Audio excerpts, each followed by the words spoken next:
ready to hit the beach, and today we are talking about the essentials for fun in the sun. Fun in the sun is so much more fun when you feel like you look great and feel good. So first up, style essentials. You want to get a great cover-up. A bright color is key here. And then coordinate your beach bag to your cover-up, since most likely you're always going to be wearing them together. They may as well complement one another. When it comes to flip-flops, a pair of basic white sandals is really all that you need. And an oversized straw hat.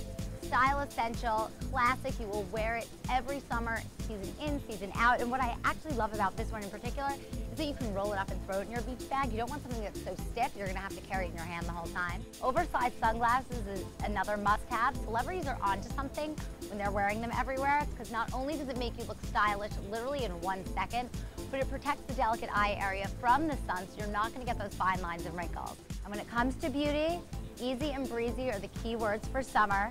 Find a great SPF of 30. I think 30 is the ideal level of SPF, because if you go a little higher, you may be tempted to not reapply as often as you should. Find a lightweight formula that you can use head to toe, and do not forget to protect your lips. Soft Lips has SPF 20 formulas in the most delicious flavors. It's such a treat for your lips. It can really set the mood for your day at the beach. If you're feeling like a tropical smoothie, go with coconut cream or peach mango, or there's always classic vanilla or refreshing mint to set the tone for your afternoon. And the rest of your makeup, keep it simple. All you need is some waterproof mascara to give definition around the eye area, and get your pop of color with polish. Put a little bright purple on your toes, some sparkle, little dance in the sun. If you want to throw it on your nails as well, go for it. It's summer, have fun.